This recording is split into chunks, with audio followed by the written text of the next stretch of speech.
बिस्मिल्लाहिर्रहमानिर्रहीम। आज फिर आपको ज़हमत दी है हमने, और मुझे बताने की ज़रूरत नहीं है कि आज किसकी ज्वाइनिंग है। साबिक़ रुकन सिंध असम्बली सुमेता सैयद अफजाल, जो इस वक्त पीएसपी की जो नेशनल काउंसिल है उसकी रुकन है, और सिंध असम्बली में भी बहुत फ़ाल एमपी रहीं।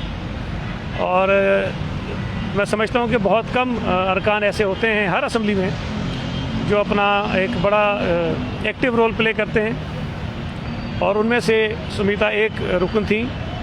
और हमारी ये ख्वाहिश रही काफ़ी अरसे से कि ये पाकिस्तान पीपल्स पार्टी को ज्वाइन करें और हम इनकी सलाहियतों से फ़ायदा उठाएं और कराची शहर में ख़ास तौर पे पीपल्स पार्टी को मज़ीद आगे बढ़ा सकें। इस वक्त नासिर शाह साहब भी मौजूद हैं, वक़ार मेहदी साहब भी हैं, अली राशिद भी हैं, और मैं ख़ास तौर पे शुक्रिया अदा करता हूँ अली राशिद साहब का कि इन्होंने जिस तरह पार्टी ज्वाइन की। बज़ाहिर शहर आपको लगता है कि ये बिल्कुल गायब है, लेकिन ये काफ़ी काम कर रहे हैं, और इनकी ज़रिए से बहुत सारे साथी हैं ऐसे कराची शहर के जो पीपल्स पार्टी में शामिल होने के लिए इंटरेस्टेड हैं। तो ये सिलसिला ऐसे जारी रहेगा। मैं शुक्रिया अदा करता हूँ सुमिता का कि उन्होंने बिलाखिर पीपल्स पार्टी में शमूलियत का एक फ़ैसला किया, और ये इनकी जो सियासी ज़िंदगी है यकीनन उसका अहम फ़ैसला है। और मुझे उम्मीद है कि जो तवक्कुआत हमने इनसे रखी हैं कि जिस अंदाज़ में ये एमक्यूएम में असम्बली में काम करती रही हैं, उससे ज़्यादा बेहतर तरीके से पाकिस्तान पीपल्स पार्टी में शामिल होने के बाद अपनी सलाहियतों के ज़रिए पीपल्स पार्टी की भी खिदमत करेंगी, और कराची शहर के लिए ख़ास तौर पर इनकी जो सोच है उसको पीपल्स पार्टी के ज़रिए आगे बढ़ाएंगी। तो मैं गुजारिश करूँगा थोड़ी सी सुमिता बात कर लेंगी, उसके बाद वक़ार भाई और नासिर शाह साहब बात करेंगे, फिर आप वो मेरे एमक्यूएम के दिन हो सिंध असम्बली में या उसके बाद भी। तो इन सब का बहुत बहुत शुक्रिया करती हूँ। मेरी उम्मीद यही है कि जिस तरह मैं एक्टिवली पहले कराची के लिए आवाज़ उठाती रही हूँ, काम करती रही हूँ सिंध असम्बली में भी और ग्राउंड पे भी, मेरी उम्मीद यही है कि पाकिस्तान पीपल्स पार्टी का ये प्रोग्रेसिव फोरम ज्वाइन करने के बाद भी मैं इसी तरह से एक्टिव रहूँगी और काम कर सकूँगी। पाकिस्तान पीपल्स पार्टी एक बहुत प्रोग्रेसिव नेशनल पॉलिटिकल पार्टी है जिसका ये प्लेटफॉर्म जो है मेरा एजाज़ है कि मुझे ये प्लेटफॉर्म मिला। और कराची में जो ये नफ़रतें और बायस्ड और पॉलिटिकल पार्टीज़ में आप देखते हैं कि ज़्यादातर जो है लसानियत के ऊपर ये होती है। आई थिंक पाकिस्तान पीपल्स पार्टी एक बहुत बड़ी पार्टी है और यहाँ पे बायसेस नहीं है, डाइवर्सिटी है। सो जिस तरह से इन लोग ने मुझे वेलकम किया है, आई होप कि और भी लोग जो कराची के लिए काम करना चाहते हैं, कराची की बेहतरी चाहते हैं, कराची में अमन चाहते हैं, कराची में प्रोग्रेस चाहते हैं, वो भी पाकिस्तान पीपल्स पार्टी के साथ जुड़ेंगे और हमारे हाथ मजबूत करेंगे। अगेन आप लोग का बहुत बहुत शुक्रिया कि ये प्रोसेस जो है एक स्मूथ प्रोसेस हुआ, एंड आई होप कि पॉलिटिकल एक्टिविटीज़ जो हैं और ज़्यादा बेहतर होंगी। थैंक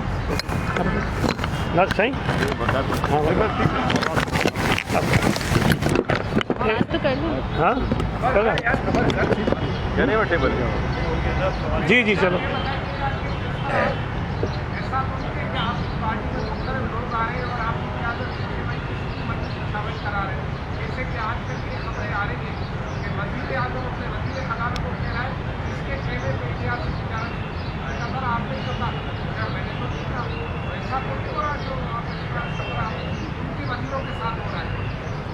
देखिए, पहली बात तो ये है कि आप पीटीआई जैसी नालायक और नाइल पार्टी से हमें उसका कोई कंपैरिजन ना करें।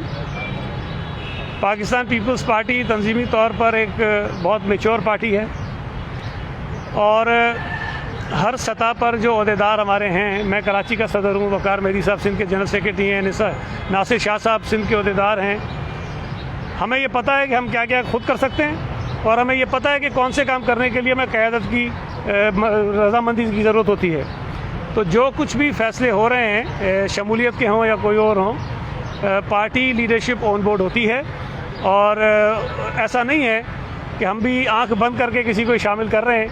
आप अगर गौर करेंगे तो जो लोग पाकिस्तान पीपल्स पार्टी में शामिल हो रहे हैं वो अच्छे नाम हैं, सियासी लोग हैं जो अपना किरदार सियासत में अदा करना चाहते हैं, और हम उन्हीं को वेलकम कर रहे हैं, और जिनका फ़ायदा जो है पाकिस्तान पीपल्स पार्टी को भी होगा हमारे सूबे को भी होगा और शहर को भी होगा।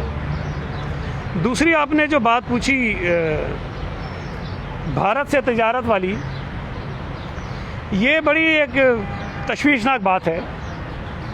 मुझे अभी याद आ रहा था कि इससे पहले गैस की कीमतें बढ़ाई गई थी और वो भी पहले ईसीसी ने बढ़ाई, उसके बाद काबीना ने बढ़ाई, उसके बाद वो कीमतें बढ़ गईं।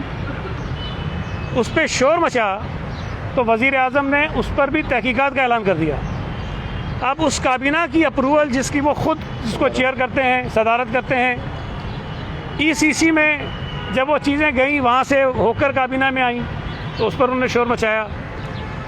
दवाइयों की कीमतें जब बढ़ी उस पर भी इन्होंने पहले काबीना ने कमेटी बनाई, उस कमेटी की सिफारिशात आई, उन सिफारिशात की रोशनी में दवाइयों की कीमतें बढ़ाने का फ़ैसला हुआ। और जब उस पर शोर मचा तो वज़ीर आज़म ने ना सिर्फ ये कि तहकीकात का ऐलान किया बल्कि उन्होंने अपने एक वज़ीर को फ़ारग भी किया कि जनाब इसके अंदर तुमने कोई लेन देन की है। और फिर डॉलर की जब कीमत बढ़ी और रुपया डीवैल्यू हुआ तो ऑन रिकॉर्ड असद उमर ये कह चुका है कि मुझे पता था, गवर्नर स्टेट बैंक को पता था और वज़ीर आज़म को पता था। कहता मैंने उनको बताया था। वज़ीर आज़म कहते हैं मुझे टीवी से पता चला कि डॉलर की कीमत बढ़ गई है। अब ये जो मसला हुआ है भारत से तिजारत वाला, इसमें ये बात ज़हन में रखें कि अगर किसी महकमे का वज़ीर ना हो और उसका एडवाइज़र हो या उसका कोई स्पेशल असिस्टेंट हो तो वो पोर्टफोलियो वज़ीर आज़म के पास होता है। इस वक्त जैसे मैं आपको बताऊं कि हमारे पास लॉ के एडवाइज़र हैं, लेकिन लॉ का जो वज़ीर है वो चीफ़ मिनिस्टर ख़ुद है। इसी तरह और महकमे भी हैं जिसका एडवाइज़र है उसका वज़ीर चीफ़ मिनिस्टर ख़ुद है।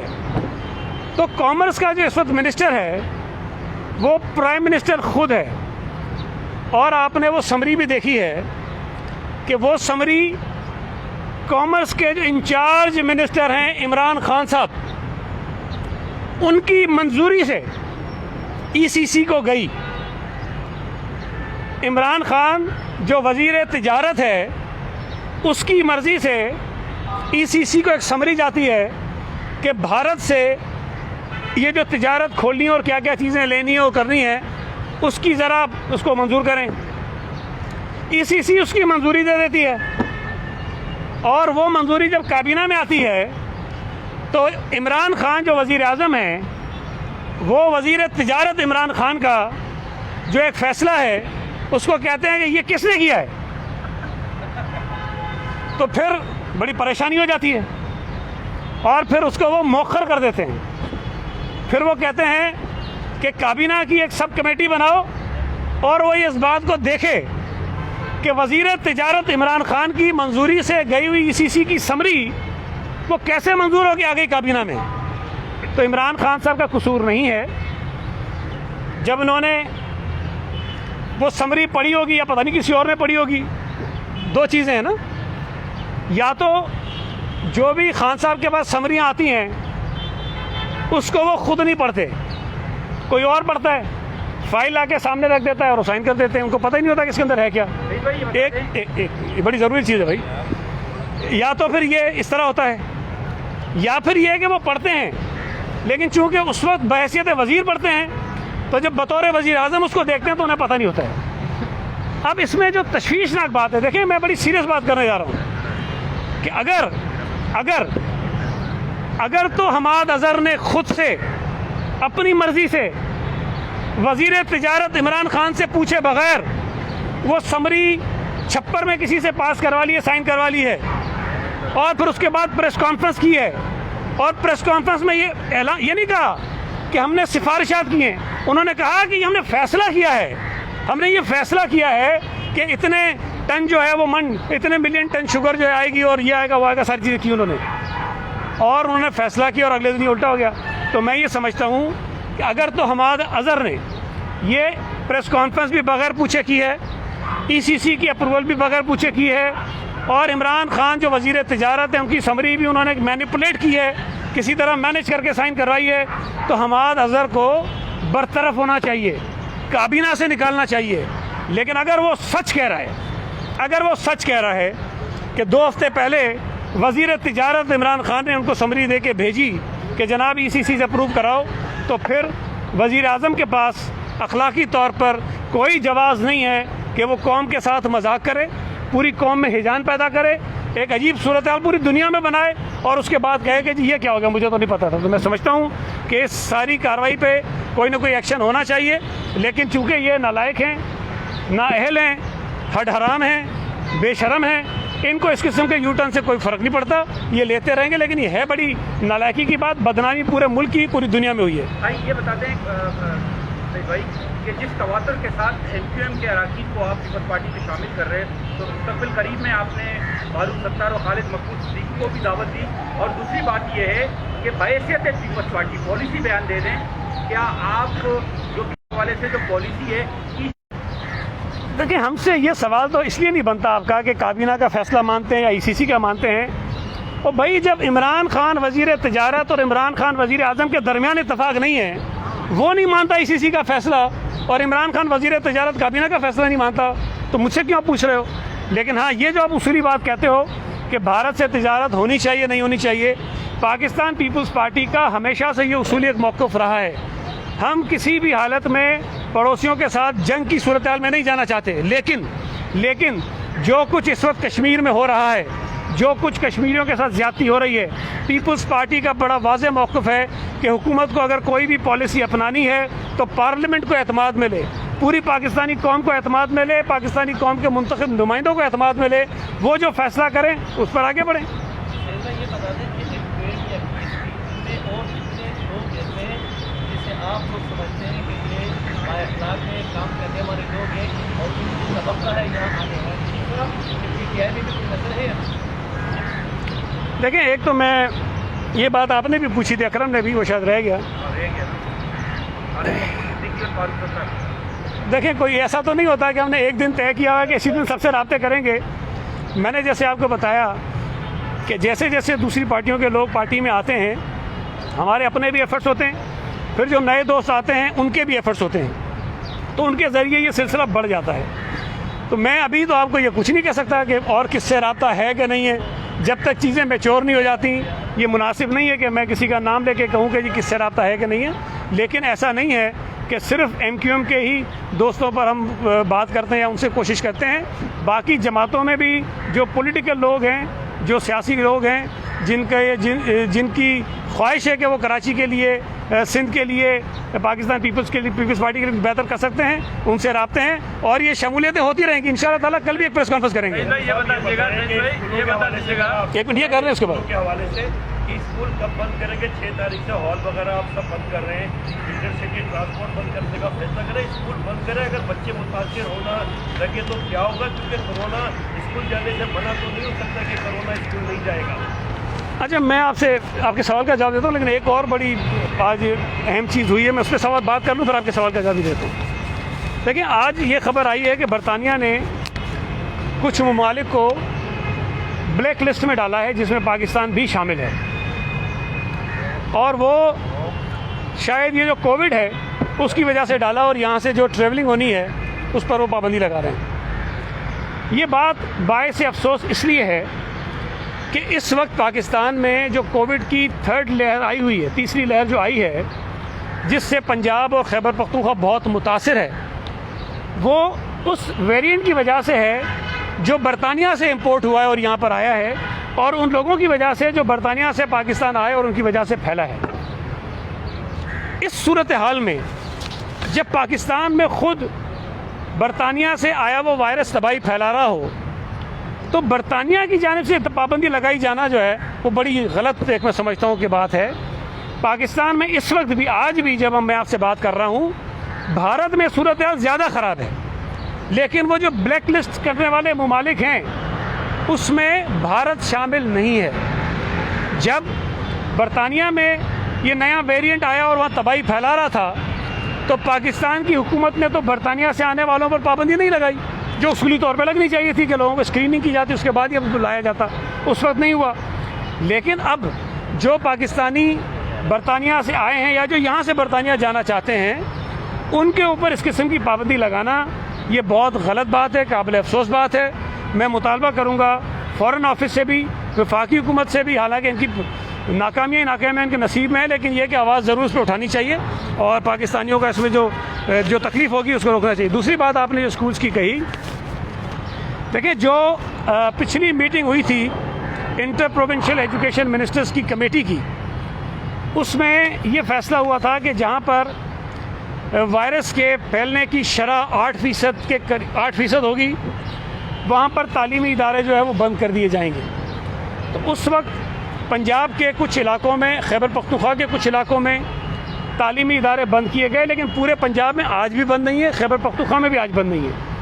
सूबा सिंध और बलूचिस्तान में चूँकि ये शरह 8% से बहुत कम थी, लिहाजा स्कूल बंद हमने नहीं किए। और आज भी जब मैं आपसे बात कर रहा हूँ तो सूबा सिंध में तालीमी इदारों में जो हम टेस्ट कर रहे हैं उसमें शरह जो है वो 2.6% है, तो वो कोई इतनी तशवीशनाक नहीं है। लेकिन इसका मतलब ये नहीं है कि हम पंजाब में होने वाले नुकसानात या जिस तेज़ी से वबा फैल रही है उसको हम सरफ़ नज़र करें और उसकी तरफ हम ना देखें।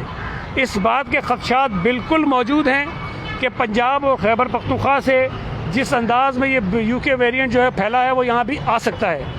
तो ये बात अभी अंडर कंसिडरेशन है कि सूबा सिंध में क्या क्या इक़दाम किए जाने चाहिए जिसकी वजह से हम इस वबा को फैलने से रोक सकें।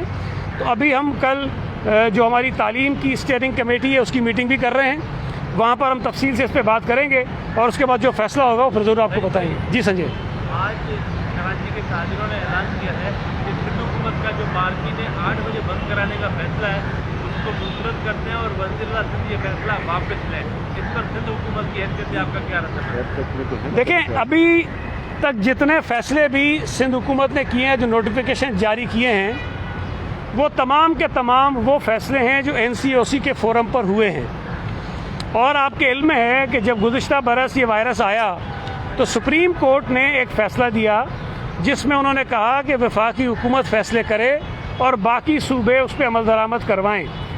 तो NCOC वो फ़ोरम बना कि वो पूरे मुल्क के हालात को सामने रखते हुए फ़ैसले करते हैं और उसके बाद सूबाई हुकूमतें उस पर ऑर्डर इशू करती हैं, नोटिफिकेशन जारी करती हैं, अमल दरामद करवाती हैं। तो इस वक्त तक जितने फ़ैसले भी हुए हैं वो तमाम के तमाम NCOC के फ़ैसले हैं और सूबाई हुकूमत उस पर अमल दरामद करवाने की कोशिश कर रही है। लेकिन अगर कहीं पर सूबाई हुकूमतों को इख्तियार दिया जाता है कि वो खुद करें, जैसे तालीमी इदारों का मैंने आपको बताया, तो उसमें फिर हम अपने हिसाब से तब्दीली कर लेते हैं। लेकिन हम तमाम जो स्टेक होल्डर्स हैं उनसे ज़रूर बात करेंगे, ताजिर हैं, इंडस्ट्रियलिस्ट हैं, उलमाए कराम हैं और जितने भी लोग हैं उन सबको एतमाद में लेंगे। और अभी फ़िलहाल सिंध हुकूमत ने कोई ऐसा फ़ैसला नहीं किया।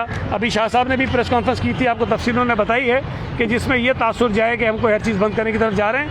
फ़िलहाल ऐसा कोई फ़ैसला नहीं है, जो चीज़ें वो आपके सामने हैं।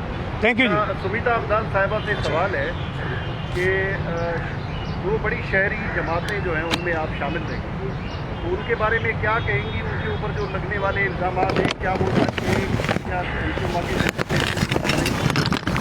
के बारे में क्या मुस्तक़बिल देख रही है, क्या कहेंगे? देखिए, उनसे वाबस्तगी रही जब तक ये सब कुछ समझ आया तब तक जो है वो ऑब्वियसली हमने अपना डिसीजन मैंने अपना ले लिया था। पहले MQM छोड़ने का रीज़न ज़ाहिर बात है, पाकिस्तान के ऊपर कोई भी इस तरह से बात करेगा तो उसके साथ तो कोई भी पाकिस्तान का शहरी नहीं खड़ा होगा। रही बात PSP की, तो मुझे नेशनल पॉलिटिक्स करनी थी। पाकिस्तान पीपल्स पार्टी का जो फोरम है वो बहुत बड़ा है और उसके तवस्सुस से जो काम कराची के लिए किए जा सकते हैं, मैं समझती हूँ वो वाला प्लेटफॉर्म मुझे नहीं मिला था। तो बाकी जो पॉलिटिकल पार्टीज़ में मैं रही हूँ, आई थिंक मेरे उनसे कोई ना नाराज़गी है ना वो है, डिफरेंस ऑफ ओपिनियन है और एक प्रोग्रेसिव डिसीजन है ये पाकिस्तान पीपल्स पार्टी ज्वाइन करने का और इनके साथ काम करने का। Thank you ji.